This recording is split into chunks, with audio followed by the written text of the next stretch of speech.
I'm going to demonstrate a couple of fitness tests I utilise with some of the players I work with.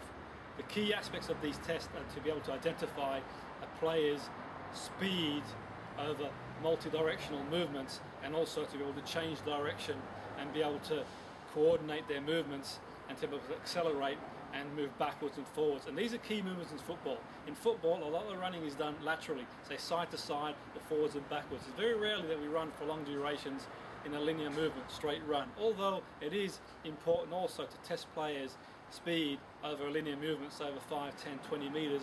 One of the key aspects of fitness testing is to utilize players' data to find out how quick they can change direction and also how quick they can move from one distance to another, and how quick they can move backwards and forwards. And by understanding where a player is in relative to these fitness tests, that we can begin to identify where we need to work on and where we need to develop the player's ability to be able to do. And endurance, two tests that we're going to demonstrate now that are very specific to football: multi-directional movement and being able to move backwards and forwards. When you consider that in a game of football, we touch the ball for in and around, say, 3 minutes of a 90-minute game individually. If you take 3 minutes of a 90-minute game of ball contact, a lot of what we do is off-the-ball movement, which is key in football. So I'm going to demonstrate the two football-specific tests. The first one is multi-directional movement, and what we do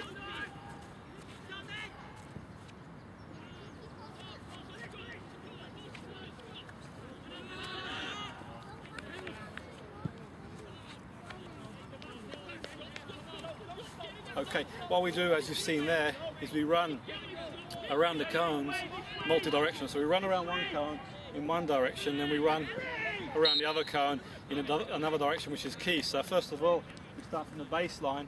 Then on the first cone we run in one direction, then we run in an opposite direction, in an opposite direction, and then we sprint the last cone. And the time taken to do this is the time that we record. The cones are spaced 1 meter apart. So I'm going to demonstrate that. We start on the baseline, we run around the cone, then we run around the cone in the other direction, we run around the cone in the other direction, and then we sprint on the last cone. Okay, so we're moving and assessing our ability to move in multi-directional. Okay, so I'm going to demonstrate that again. So first of all, we start on the baseline, sprint in one direction, movement in the other direction, movement in the other direction, then sprint to the last cone. Okay, so it's multi-directional, around the other way, and sprint to the last cone. The other test that we do for football, which is specific to our football movement, is running to the cone and back. So we're testing our ability to change direction, running forward and backwards. So I'm going to demonstrate. So we start on the baseline. We start 2 feet together on the baseline, and we sprint to the first cone and back again. Sprint to the second cone and back again. And we sprint to the third cone and back again. And sprint to the fourth cone and back again.